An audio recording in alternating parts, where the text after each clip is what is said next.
भारत में असली पावर किसके हाथ में है? कभी ये सवाल मन में आया है? देखिए, कागज पे तो हमारे राष्ट्र के प्रमुख राष्ट्रपति हैं, लेकिन असल में सत्ता का केंद्र कौन है? आज हम भारत के सबसे शक्तिशाली पद यानी प्रधानमंत्री की भूमिका को जरा गहराई से समझने वाले हैं। तो देखिए, बात कुछ ऐसी है कि भारत में एक संसदीय प्रणाली है। अब इसका सीधा सा मतलब ये है कि राष्ट्रपति, जी हाँ, राष्ट्र के सम्माननीय प्रमुख हैं, लेकिन सरकार के असली बॉस वो प्रधानमंत्री ही होते हैं। देश को चलाने वाली नीतियां बनाना हो या फिर बड़े बड़े फैसले लेने हो, जो असल कार्यकारी शक्ति है वो उन्हीं के पास होती है। तो सवाल ये उठता है कि कोई इस कुर्सी तक पहुंचता कैसे है? क्या ये सिर्फ एक चुनाव जीत लेने के बाद है? नहीं, बिल्कुल नहीं। इसके पीछे एक पूरी संवैधानिक यात्रा है। आइए इस पूरी प्रक्रिया को एकदम आसान शब्दों में समझते हैं। देखिए, प्रधानमंत्री बनने की ये जो प्रक्रिया है, वैसे तो सीधी है, पर इसके 3 बहुत ही जरूरी पड़ाव हैं। सबसे पहले किसी भी राजनीतिक पार्टी या गठबंधन को लोकसभा में बहुमत हासिल करना होता है, मतलब आधे से ज्यादा सीटें जीतनी पड़ती हैं। फिर उस पार्टी के जो जीते हुए सांसद होते हैं, वो सब मिलकर अपना एक नेता चुनते हैं, और बस आखिर में हमारे राष्ट्रपति उसी चुने हुए नेता को औपचारिक तौर पर प्रधानमंत्री नियुक्त कर देते हैं। लेकिन रुकिए, यहाँ एक बड़ा ही दिलचस्प पेच है। मान लीजिए कोई ऐसा व्यक्ति प्रधानमंत्री नियुक्त हो जाए जो उस समय संसद का सदस्य ही ना हो, तो क्या होगा? जी हाँ, ऐसा हो सकता है, वो पद संभाल सकते हैं, लेकिन शर्त सिर्फ एक है, 6 महीने के अंदर अंदर उन्हें लोकसभा या राज्यसभा का सदस्य बनकर दिखाना होगा, और अगर वो ऐसा नहीं कर पाए तो फिर उन्हें इस्तीफा देना पड़ता है। अच्छा, तो इस पद के लिए योग्यताएं क्या है? ये भी काफी सीधी सादी हैं। पहली बात, भारत का नागरिक होना जरूरी है। दूसरा, वो किसी लाभ के पद पर नहीं होने चाहिए। और हाँ, संसद का सदस्य बनने के काबिल भी हों। उम्र की बात करें तो लोकसभा के लिए कम से कम 25 साल और राज्यसभा के लिए 30 साल। इसका मतलब ये हुआ कि टेक्निकली कोई 25 साल की उम्र में भी भारत का प्रधानमंत्री बन सकता है। तो अब ये तो समझ आ गया कि प्रधानमंत्री बनते कैसे हैं। अब जरा इस पद से जुड़ी उन विशाल शक्तियों और जिम्मेदारियों की दुनिया में चलते हैं जो इसे इतना इतना अहम बनाती हैं। शक्तियों की बात करने से पहले एक बहुत जरूरी चीज समझ लेते हैं, और वो है 2 शब्दों का फर्क, मंत्रिपरिषद और मंत्रिमंडल। अक्सर लोग इनमें कंफ्यूज हो जाते हैं। देखिए, मंत्रिपरिषद यानी काउंसिल ऑफ मिनिस्टर्स एक बड़ी सी टीम है जिसमें कैबिनेट मंत्री, राज्य मंत्री, उपमंत्री सब आ जाते हैं। लेकिन जो मंत्रिमंडल यानी कैबिनेट है, वो इस टीम का सबसे पावरफुल कोर ग्रुप है। ये वो टॉप के मंत्री होते हैं जो देश के लगभग सभी बड़े और स्ट्रेटेजिक फैसले लेते हैं।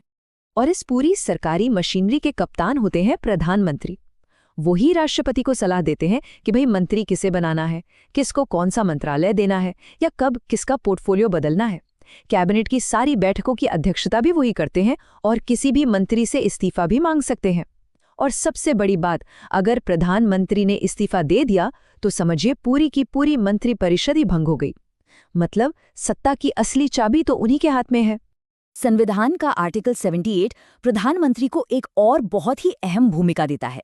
वो राष्ट्रपति और मंत्रिपरिषद के बीच एक सेतु, मतलब एक पुल का काम करते हैं।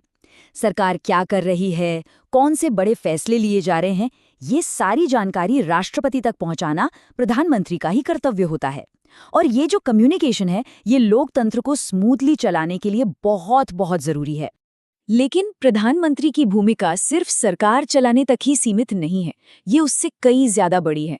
वो लोकसभा में सदन के नेता होते हैं। देश की आर्थिक और सामाजिक नीतियों को दिशा देने वाले जो नीति आयोग है, उसके चेयरपर्सन भी वही होते हैं। राष्ट्रीय सुरक्षा परिषद के भी हेड होते हैं। और तो और दुनिया के मंच पर भारत का चेहरा यानी देश की विदेश नीति के चीफ आर्किटेक्ट भी प्रधानमंत्री ही होते हैं। तो अब जब हमने शक्तियों और काम को समझ लिया है, तो क्यों न थोड़ा इतिहास में झांका जाए। चलिए इस पद को उन लोगों के जरिए जानते हैं जिन्होंने इसे संभाला है। भारत के प्रधानमंत्रियों से जुड़े कुछ बहुत ही दिलचस्प तथ्य और रिकॉर्ड्स पर एक नजर डालते हैं। भारत के प्रधानमंत्रियों ने वाकई कई बार इतिहास रचा है। देखिए, जवाहरलाल नेहरू देश के पहले प्रधानमंत्री बने, इंदिरा गांधी पहली और अब तक की एकमात्र महिला प्रधानमंत्री बनी, मोरारजी देसाई पहले गैर कांग्रेसी प्रधानमंत्री बनकर एक नई राजनीतिक हवा लेकर आए, और हाँ, मनमोहन सिंह उन कुछ प्रधानमंत्रियों में से एक थे जो सीधे लोकसभा से चुनकर नहीं बल्कि राज्यसभा के सदस्य के तौर पर इस टॉप पद पर पहुंचे थे। अब अगर कार्यकाल की बात करें तो दो नाम बिल्कुल दो छोर पर खड़े नजर आते हैं। एक तरफ हैं जवाहरलाल नेहरू, जिन्होंने करीब करीब 17 साल देश का नेतृत्व किया। ये आज तक का सबसे लंबा कार्यकाल है। और फिर दूसरी तरफ हैं अटल बिहारी वाजपेयी, जिनकी 1996 में बनी सरकार सिर्फ 13 दिन चली थी। सोचिए, ये अब तक का सबसे छोटा कार्यकाल है। उम्र के मामले में भी काफी दिलचस्प कॉन्ट्रास्ट देखने को मिलता है। राजीव गांधी अब तक के सबसे युवा प्रधानमंत्री थे, तो वहीं मोरारजी देसाई सबसे ज्यादा उम्र में प्रधानमंत्री बने। ये दिखाता है कि इस कुर्सी पर युवा जोश और दशकों का तजुर्बा दोनों को ही मौका मिला है। एक दुखद तथ्य ये भी है कि भारत के 3 प्रधानमंत्री जवाहरलाल नेहरू, लाल बहादुर शास्त्री और इंदिरा गांधी, इनका निधन इनके कार्यकाल के दौरान ही हो गया था। ये बात इस पद से जुड़ी चुनौतियों और बलिदानों की हमें हमेशा याद दिलाती है। और अब एक बिल्कुल ही अनोखा राजनीतिक किस्सा। चौधरी चरण सिंह एकमात्र ऐसे प्रधानमंत्री हैं जिन्होंने अपने कार्यकाल में कभी संसद का सामना ही नहीं किया। जी, विश्वास मत हासिल करने की नौबत आने से पहले ही उनकी सरकार गिर गई थी। तो इन सभी शक्तियों, जिम्मेदारियों और इन ऐतिहासिक किस्सों को देखने के बाद एक बात तो साफ है, प्रधानमंत्री भारतीय लोकतंत्र की धुरी हैं। लेकिन सवाल यह है कि आखिर ये पद इतना ज्यादा जरूरी क्यों है? लॉर्ड मॉर्ले ने एक बार एक बहुत अच्छी बात कही थी। उन्होंने कहा था, प्रधानमंत्री कैबिनेट रूपी मेहराब की आधारशिला हैं।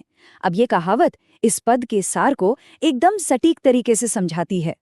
जरा एक पुराने पत्थर के पोल या मेहराब की कल्पना कीजिए।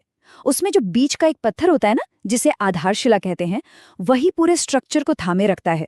प्रधानमंत्री बिल्कुल वही पत्थर हैं। अगर उन्हें हटा दिया जाए तो सरकार का पूरा ढांचा ही ढह सकता है। तो जैसा हमने देखा, प्रधानमंत्री के पास बहुत ज्यादा शक्ति है, अपार शक्ति है। लेकिन यही सबसे बड़ा और अहम सवाल भी है कि शक्ति की सीमाएं क्या हैं।